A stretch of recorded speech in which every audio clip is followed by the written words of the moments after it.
Welcome back to today's video. Today is Wednesday, August 7th, 2024, and today we are going to be talking about Larry Sabato's crystal ball, the most accurate predictor of the 2020 presidential election and their new Electoral College ratings for this upcoming election cycle. Now, they just announced today, following the announcement of Tim Walz as the vice presidential pick, new changes in crucial battleground states, ones the Democrats were looking to shore up ahead of the 2024 election to ensure that they weren't playing defense in any states beyond what they already have capacity for. And so, their wish so far has been granted.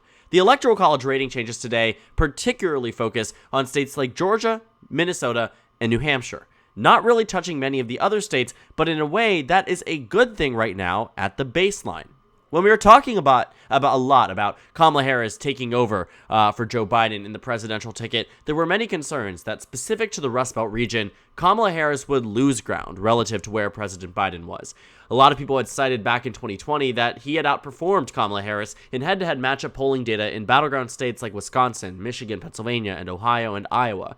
But in the large scheme of things, in the grand scheme of things rather, I should say, Kamala Harris has now started to show that, not even now, continuously shown since the announcement of her candidacy, that she is far, far outperforming where President Biden was, even in the months leading up to the debate. That's good news for Democrats. And even better news, today after a VP announcement, one that we practically knew was going to guarantee Democrats an electoral college victory in the state of Minnesota, but the New Hampshire and Georgia changes I think are very welcome by the Democratic Party, but might confuse the average person when they look at it and genuinely have to ask, why is it that some of these states have moved over from being lean Republican now to toss-up or lean Democrat to likely Democrat? And today I want to unpack that. To give you a better understanding of where the predictions were prior to yesterday of the VP announcement, we can take a look at sites like the Cook Political Report, which has their most recent updated one on 270 to win, July 9th. You can take a look at their website and look at it on an individual basis, but pretty much this is the electoral map that Democrats were working with in the immediate aftermath of the presidential debate.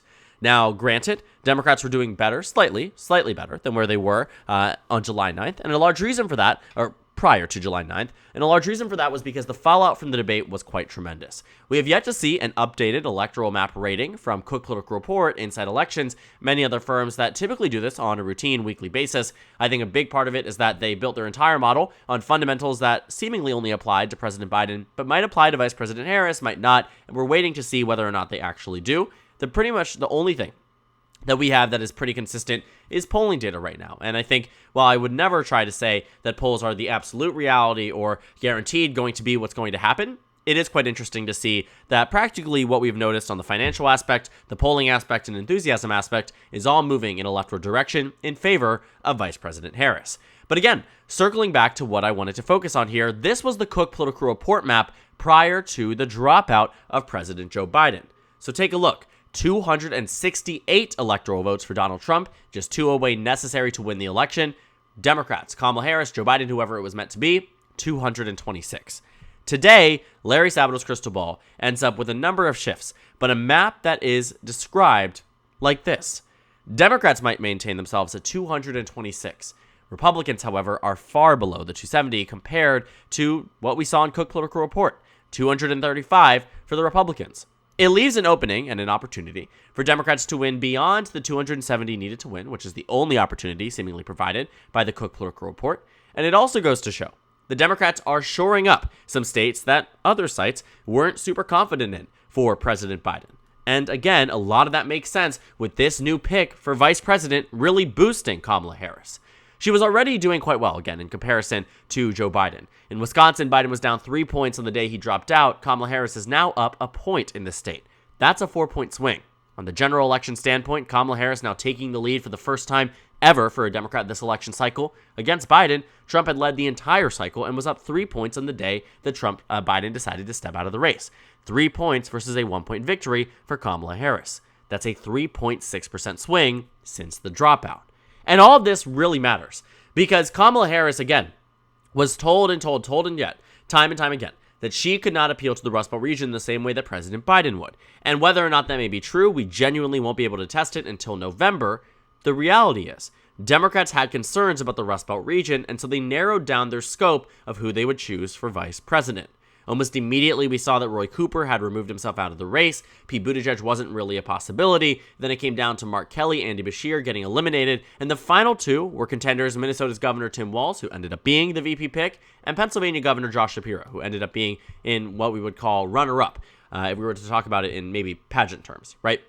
And so looking at it from the perspective of what were they bringing to the ticket, they both came from backgrounds that were not too similar to Vice President Harris in terms of demographic, right? Kamala Harris coming into this as, first of all, in 2020, first woman elected to be vice president, first woman of color, first Asian American woman, first black woman, a whole bunch of firsts, and it was historic for a reason. Now it's even more historic. She is not, Hillary Clinton in the sense that she wasn't the first woman nominee for the Democratic Party, but she is coming into this as the first woman of color nominee. And in that mind, and in that spirit, we do find that the Democratic Party is again recognizing that compounding factors of race and gender also make voters keep that in mind when they vote. And so what they looked at specifically, and it was very interesting to watch, we saw that Governor Tim Walz and Governor Josh Shapiro provided regional advantages in the Rust Belt region where Democrats, prior to the dropout, were concerned about Vice President Harris's candidacy. And so what did they do? And obviously, it wasn't just them. It's very clear that she wants Tim Walz to be on the ticket because they mesh well together and they're friends and they've known each other. That's also a reality. At the same time, in terms of electoral strategy, she's from the southwestern region of the United States, from California. She represents the West Coast. She came into this as someone who was a senator from California, not a governor, right? And so she was looking for someone who would counter that, not a representative and not a senator. So Senator Mark Kelly was the only member of Congress who was kept in at the final stages of review. Top of that, we practically knew it was going to be a governor. Keep in mind, Democrats have not chosen a governor in decades to be the VP nominee. And so Governor Tim Walz to be chosen here, I think, provided a tremendous electoral advantage because of the fact that he hails from the Rust Belt region and has an electoral victory track record that can speak to his candidacy and can speak to his level of electability in this region. And so I think that's really what we saw kept into consideration. That Tim Walz, too, also comes into this with such a unique backstory. Again, very different than that of the vice president. He comes into this as someone who was born in Nebraska, not born in California, someone who comes into this with a veteran background. Kamala Harris is not a veteran. He comes into this with a public school teaching background. Kamala Harris is not a public school teacher. And so it really was Josh Shapiro was an attorney general. They sort of were cut from the same cloth. Tim Walz definitely seemed to provide more of a balance to the ticket, and in a very positive way. And we are seeing that in direct impact. Because this main purpose of this video in its entirety is about the Center for Politics, the University of Virginia, Larry Sabato's crystal ball, because they were the most accurate ones back in 2020. And that's why I put a lot of validity in how they call some of these races. They were only off by one state in 2020, North Carolina. They got Georgia right while saying Florida was going red, which was a very, very unpopular opinion at the time. And I'll tell you firsthand, I got that call wrong. I said Florida was going blue. It did not, in fact, go blue. Trump won it by 3 points. But looking at the electoral map here, they're not messing around. And I think it is very clear that in the way that these states have changed, again, who we thought that Tim Walz or Josh Shapiro would be able to bring in this larger tent that is growing and growing every day for the campaign. That's what happened in these ratings. Minnesota became even more Democrat. New Hampshire became even more Democrat. The one that I found to be the most surprising, though, was certainly not New Hampshire and absolutely not Minnesota. But it was the state of Georgia, where I think this is where we talk about how a big tent party can really make all the difference in an election like this one. Because when Kamala Harris was added to the ticket, we actually did see that there were major improvements amongst minority voters in crucial battleground states like Nevada, Arizona, and Georgia. The most recent poll out of Nevada has Kamala Harris up by 2 points. And so I think what we are finding is that Kamala Harris made improvements in the southwestern and also the Sun Belt region of the United States. The Rust Belt is where we saw certainly movement in favor of Kamala Harris, but Democrats wanted to see more. Why? Because in order to win the election, the Rust Belt region is absolutely crucial. And so now the Democrats have locked down Minnesota, and according to Larry Sabato's crystal ball, arguably New Hampshire in this, and also narrowing up Georgia from what was a Donald Trump victory. That's good news for the Democratic Party at baseline. I think what we found in Georgia specifically was that very similarly to the Biden-Harris coalition, we find here that this ticket together can appeal to different types of voters in a very positive way. For instance, Tim Walz and Kamala Harris provide a huge juxtaposition to Donald Trump amongst minority communities, but also white suburbanites, but also amongst different groups of voters that all build up the Democratic Party. The thing about Republicans and the fact that they've been able to win for so long was largely because they just relied on low turnout elections to win. If people didn't know about a race, it tended to be that Republicans were able to win over voters. But in a post-Dobbs era, that no longer seems to be the case. And not to say that Democrats can't win with high turnout, it just means that at the default, it isn't a default Republican victory. Now, it's a default Democratic victory. But for most cases, 90% of races, they aren't treated as if it's just a default race, something that nobody organizes around and nobody encourages voters to get out the base. And so I think what we're finding here, very similarly, is that Kamala Harris and Tim Walz have a very similar winning coalition to that of the Biden-Harris ticket back in 2020. And that makes a tremendous difference in this election. And I think they noticed that at Larry Sabato's crystal ball. They also just so happen to not move states like Michigan or Pennsylvania or Wisconsin or Arizona or Nevada into the Republican column.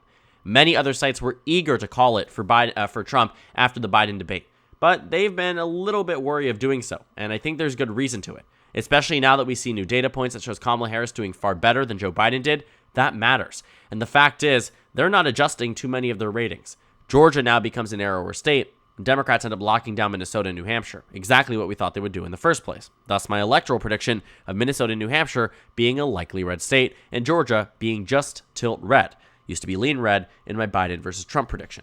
In fact, my Biden versus Trump prediction had Biden losing with 226 electoral votes, the worst Democratic performance of this century. And so Democrats would have certainly looked at that and said, maybe it is time to swap out, or maybe, this wasn't the right way to go if that ended up being the result on election day. And a lot of introspection and self-reflection would have needed to happen. But at the end of the day, that is no longer the circumstance. And now that Tim Walz is on this ticket, again, the Electoral College ratings are only the beginning. I mean, she's already flipping Wisconsin from where it was before without any running mate on that ticket. And when you take a look at other states too, it isn't just there. You can take a look at some of the data points in some of these battleground states. For instance, in Georgia, Kamala Harris is down just 0.8%. Do you know how much Biden was down by? He was down on the day he dropped out by 4 points. In Arizona, Biden was down 6 points statewide. In the most recent Trump versus Harris polls, she's down 3. Not phenomenal for the Harris ticket by any means, but a far, far, far better performance than what they saw against Biden. And it leaves room for improvement.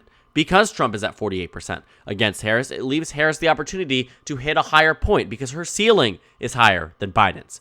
And Tim Walz provides that in this election. Specific to the Rust Belt, there is also a reason why I have it characterized as blue and many of the other swing states as red. Because while I do think Kamala Harris can narrow down North Carolina and do well in Georgia and Arizona and win Nevada, I think right now, based on what we're seeing in the national data and the statewide data, Donald Trump still wins many of these battleground states. As much as the energy may have shifted on the Democratic side, and I addressed this earlier today, this is by no means a blowout election, and it really won't be, at least not what we're seeing right now. 90 days out, it's not looking like a landslide. So this election is going to be close, and it's going to come down to the Rust Belt. And again, a big reason why I think it's a big plus that many of these states have not changed in favor of Trump is because since the last ratings, and since many of the ratings we see on Inside Elections, Fox News, Elections Daily, Split Ticket, many of these models have not been updated since before or after the debate. And that's important to note that this is Biden era numbers. The Kamala era numbers, the Harris era numbers are far, far better than what they were under Biden. And that's good news for the Democratic Party.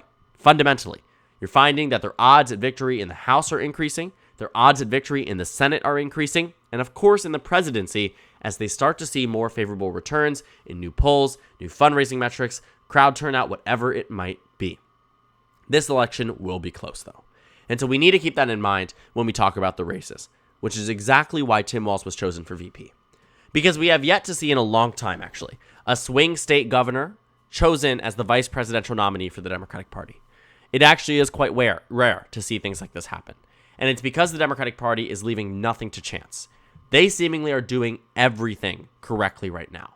In the way they're strategizing, in the way they're marketing, in the way they're campaigning, and who they're choosing to serve in senior campaign officials, who's representing the campaign, and who serves as second in command to Vice President Kamala Harris. The Democratic Party knows what they're doing. And that's why some of the most reputable political pundits in this country see improvements for Kamala Harris before a single data point is out, before a single metric is released. All because the candidate quality and the candidate that she chose for this election makes enough movement to benefit Democrats in Minnesota, New Hampshire, and Georgia, just to start. So thank you guys so much for watching this video. Make sure to comment down suggestions below. Subscribe on the left if you haven't already, and check out the Instagram and Twitter. At the top left of the screen, there's also a Discord server for you to go ahead and join. On the screen, there's a video you can watch and then a playlist of my 2024 election analysis videos. Again, thank you guys so much for watching, and I will see you all tomorrow.